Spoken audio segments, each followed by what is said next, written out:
Hey, what's up everybody? It's TR with Earth Angel Mushroom. So I'm going to make a series of videos, a little bit of a different format. A lot of the stuff that I haven't covered is how exactly I do certain things. So today I'm going to go in depth on how I do cultures, how I keep cultures, how I transfer them. And one thing that I am a die-hard proponent of is putting yourself in a mindset. So when you go do cultures, whether you're doing liquid culture, regular cultures, I sort of flip my brain as I walk through that door over there to the lab TR Davis as opposed to the mushroom grower or whatever else, whatever other hat that I'm wearing. So today we are going to go over cultures, and we're going to start from exactly what I do whenever I come in here. So if you guys saw my last video or one of my last videos about setting up this lab here at my place in Bourbon, Missouri, I got this filter from Eric Myers. He's sourcing them and selling filters. This is a 3x4. I have the return behind me, so it's continually circling through the room. And I do all of my G1s, all of my culture work, and liquid culture here. So as I walk in, the biggest thing is you want to switch your brain, like I said before. I switch my brain into lab TR Davis instead of mushroom grower TR Davis or whatever else it is. So the very first thing that I do is I organize my work area. Now over here, I have scissors, I have my markers, and I set them out of the way. I clean all of this stuff. So I get my paper towels ready. So, when you spray a paper towel, you spray the entire paper towel. You don't want any dry areas on there. Why? Because the paper towel isn't sterile. So I'm going to clean my whole area, spray it down, got my paper towels ready. Now, as I let this alcohol sit on the table for just a second, I already did this, but I put a blade on my scalpel, fresh blade. Let's see if I can find one over here to show you. For those of you who haven't made cultures or used the scalpel before, they are really cheap. They come pre-sterilized and they look like that. You can buy them on Amazon or wherever. So whenever I open a scalpel, now I still have wet alcohol in here. And be careful when you're using the flame you don't catch your table on fire. So I'll show you. I already put one on here, but you have little flaps. You open it up, and I always hold it like this, so it's still sterile in there. And then you would just put it on your scalpel handle. Anyway, so again, we have my whole area clean. It's sprayed with alcohol. I wipe everything down and set things in place so I am highly organized whenever I'm in here. Now, for those of you who know me in real life, you know that organized is not the adjective you would use to describe TR Davis. However,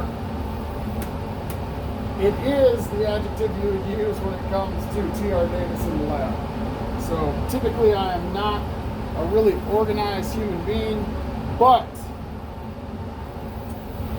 when I come in here I have to flip a switch in my brain and become an organized person. So, okay, I have my alcohol lamp on. There are multiple different ways you can use to sterilize your blade.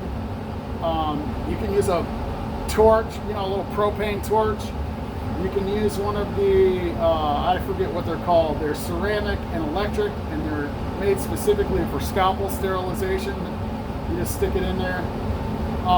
Or you can use the tried and true alcohol lamp. These things are like $6. And you can see that's what I'm using. So I have all of my area organized. I have pre-cut my parafilm. I use 4-inch wide, and I'll go over how I do this. So I got 4-inch wide parafilm. I highly advise that you don't buy the cheapest parafilm on Amazon, because that typically means that they had a surplus and it will crack really bad. So buy from one of the more reputable dealers on there. So I use the 4-inch wide. I alcohol spray my scissors, and then I cut lengths in 4 separate ones. And then I'll pre-cut them and I'll set them to the side, which you can't see it, it's out of the camera right on the other side. So, have everything organized, flames on. I pre-pour dishes and store them in stacks of 5. I do not refrigerate them, because you end up getting tons more condensation on here. I have a Rubbermaid bin right over here that whenever I pour them, I'll pour like 100 at a time. Then I will wrap them in parafilm once they cool down and get the condensation off.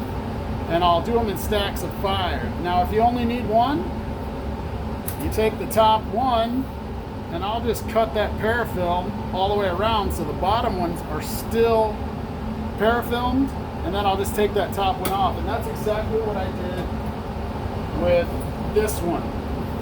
So as you can see, I cut here on the stack and pulled one off. And you can do that with 2 or 3 or whatever.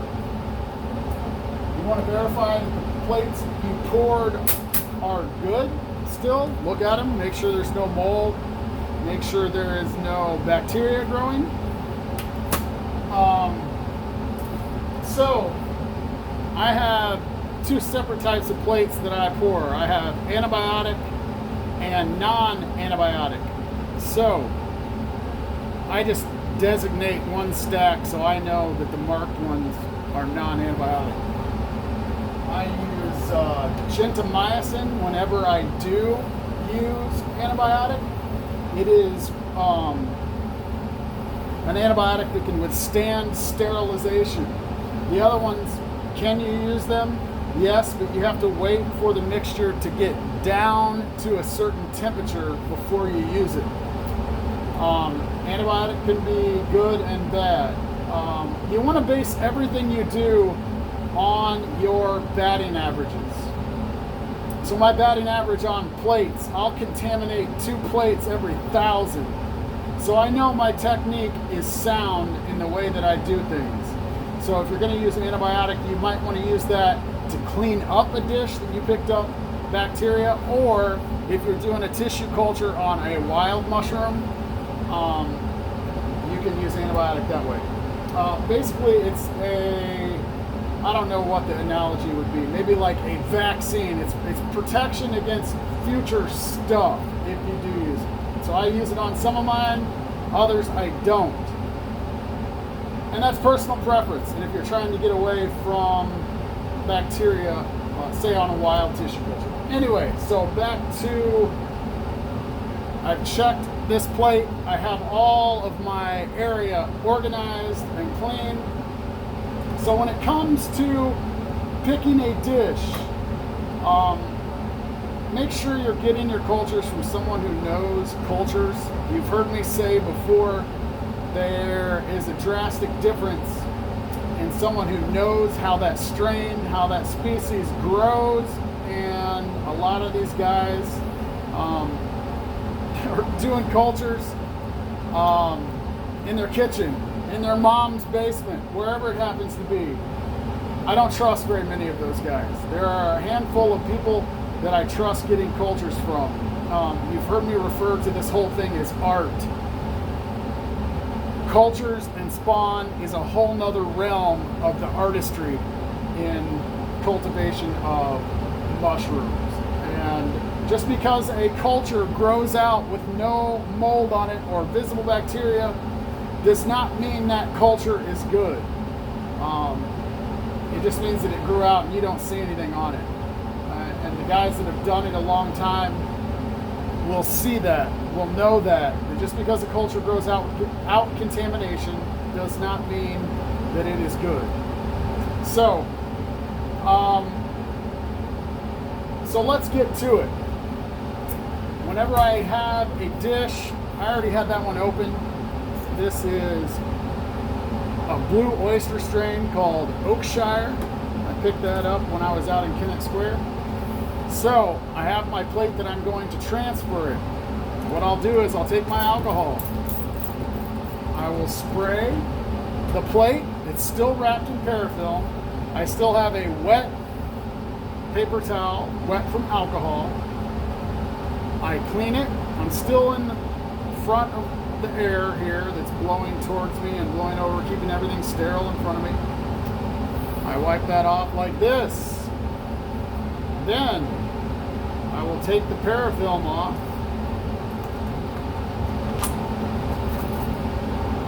Toss it out of the way.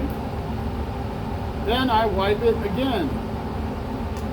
So anything that might have been trapped under that parafilm against the plastic is going to get alcohol. I use 70% isopropyl.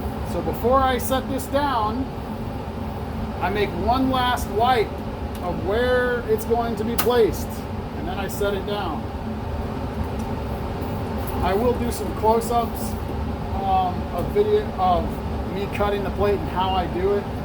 A lot of times when I'm making G1s, I'll simultaneously make transfer cultures, and I'll show you how I do that in a second. So I want to make sure that my hands are still all good to go, up my arms.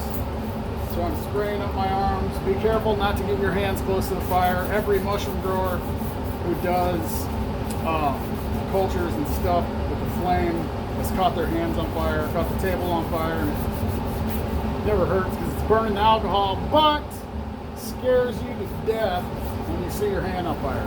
Anyway, so have my hands wet. I put this paper towel right here. And the reason I put this paper towel here is as a reminder to me not to use this hand to reach up and scratch myself, to adjust my shirt, to adjust my pants, whatever. This is a reminder because it's very easy to reach up and scratch your face. And the time you scratch your face and then you transfer multiple dishes, you might be putting something in them. So I use this as a reminder, and this is where my hand will go when I start going back and forth. And you'll see in a second how I do that. So then the next thing I do is I will spray the front end of this with alcohol, and I light it on fire. So you can see the flame going up the scalpel.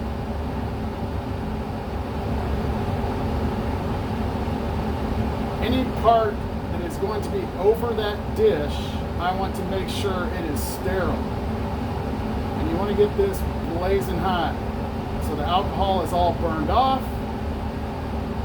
Now, you saw me keep my hand here on my reminder thing.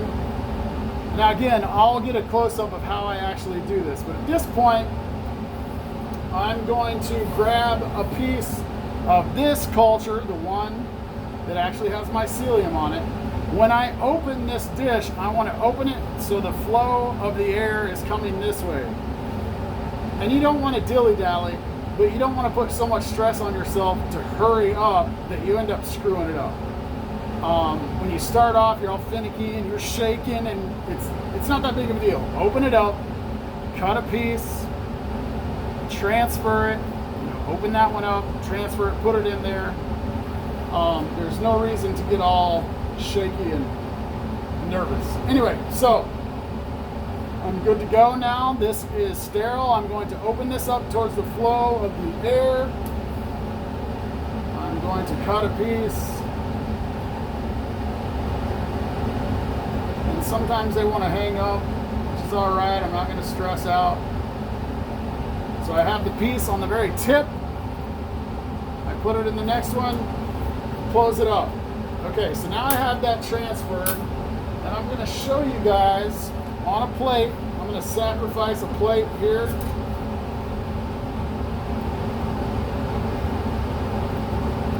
How exactly I did that. So again, whenever I cut this off, you see how I cut the parafilm. And this is going to be a sacrificial plate, so no big deal. So again, we'll go over it. I spray this with alcohol before I take the parafilm off. I take the parafilm off. I rub it down with my alcohol paper towel. Then we take the parafilm off. And before I place it down on the table, I use this to wipe that area off. So, when I'm cutting these, so you guys are the filter, and I am sitting back here. A lot of different people do it different ways. How I do it is, now I'm going to sacrifice this. Now remember, I would open this up towards you guys, the flow of the air. Since I'm showing you how it's done. So, we go in here. Let's say that I'm going to transfer to 4 plates. I start in the center. I make a cut. I make a rectangle. Now if I'm going to do 4 plates, can you guys see that?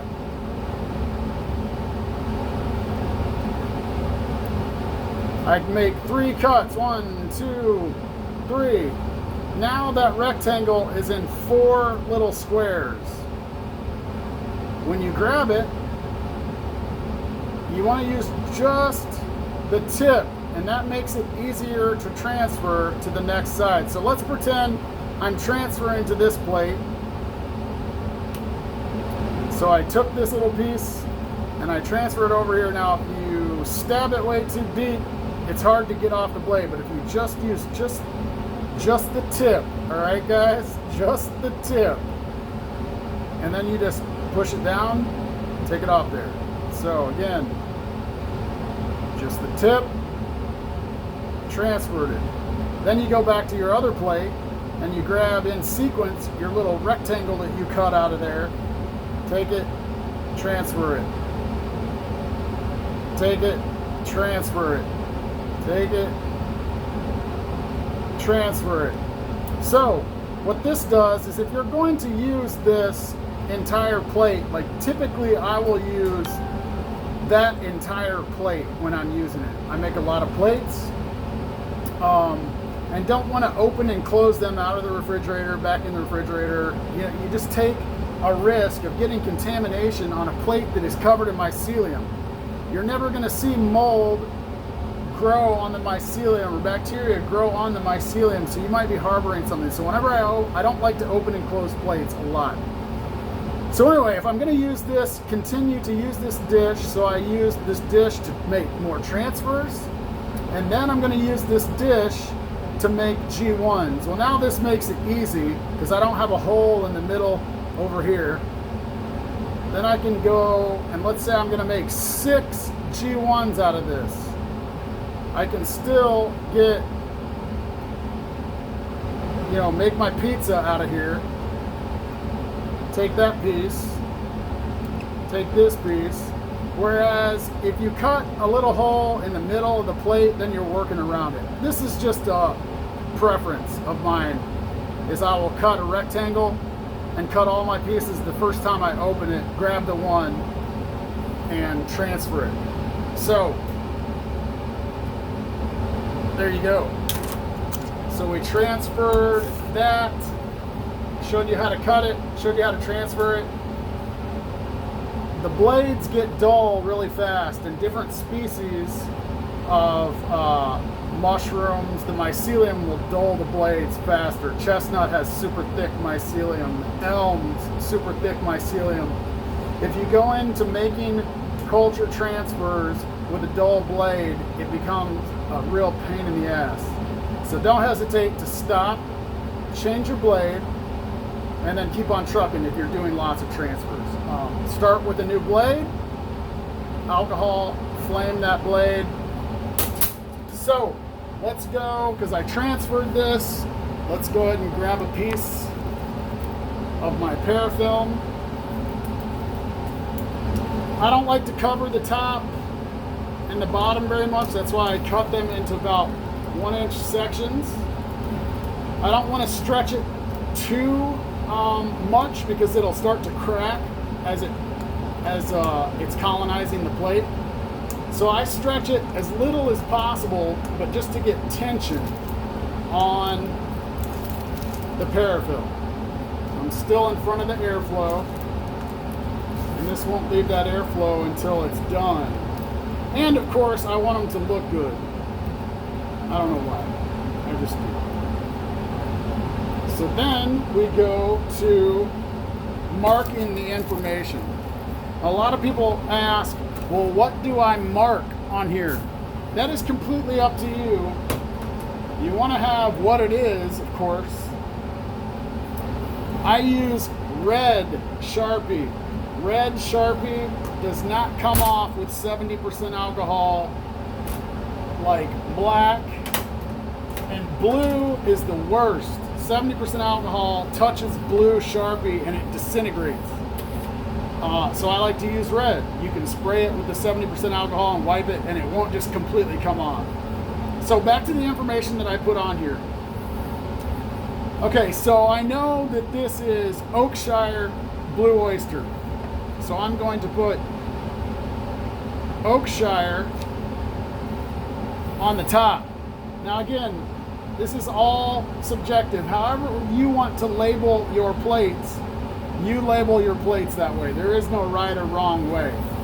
So this culture was actually a master tissue culture. So this would be transfer 1, and I put that over here. And then I put the date on the bottom. It is 9/14/20. And then the other information that I put on here is the date of the master. So on this plate, I'll have the species and strain. I know it's a blue oyster. This is transfer 1, done on 9/14/20, and the master date was 3/27/20. And that's the information that I use. You guys can use whatever information you want. And people get caught up in, oh, what do I put and where do I put it? You put what you want, where you want, as long as it's going to tell you the information. I got a little chunk in there. I hope you guys don't hit me up too hard that it's not crystal clear. No, it's not contamination. It's a chunk. Anyway, so going back to the art in regards to seeing how they grow, you can't pick up on that until you've done them over time, or you can talk to someone who does know that strain. So I know that a blue oyster strain should colonize this in a week. If it's not colonized in a week, something's wrong. Do you want to use that plate if there's something wrong? The answer is no. The answer is no. You don't want to use stuff. When it comes to cultures and spawn, when in doubt, throw it out. Throw it away. It's not worth it. You should always be making more. So in regards to spawn and cultures, you want to be on a schedule. It's really easy to get out of a schedule if you are making spawn and cultures. But I will tell you this, by saying, oh, I'm going to make all my spawn this week and it's going to last me a month and a half, typically something goes down to where you end up screwing something up and it bites you. So I highly recommend getting on a schedule. Back to the schedule of this. I know this should colonize within a week. If it doesn't, I know something's up. And there could be a whole list of things that are going down with it. You want to look that within a few days, if there's bacteria, which looks like wet spots, or other mold, which other molds are pretty easy to identify. So, one is none. That means make more than one. Make more than one. These things cost 15 cents, and when you break it all down, it's not a lot of time to make one transfer. So make an extra one. Make two just in case. You can always throw it away. You can always store it. So I always have multiples backups stored in the refrigerator, right? I'm always making more, rotating them out of the refrigerator. Of course, I keep my masters, but I try to use them as they're still in that vegetative growth mode. So you can see I would want them to go out to about here, you know, not fully colonized, but almost out to the edge, and then I would want to use it. So they're still in growth mode when I transfer it, or growth mode when I transfer it to spawn. I can't stress enough how meticulous and how organized you need to be in regards to cultures, in regards to spawn. If you're a disorganized person in real life like myself, you will be beat down by the mushrooms until you learn to be organized and meticulous. You can't get away with much when it comes to spawn and cultures.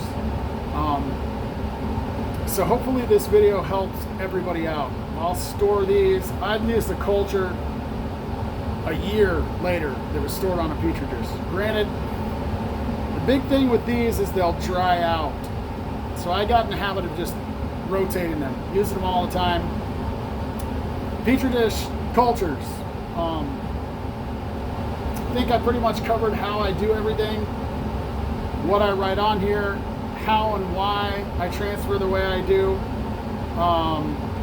So hopefully everybody has a good week. I'm going to attempt to make more videos like this about basic stuff that's not real basic stuff to help people out. Maybe you're making a mistake. So anyway, hopefully everybody has a good weekend. We'll talk to you later. Stay motivated. Keep growing mushrooms. Peace.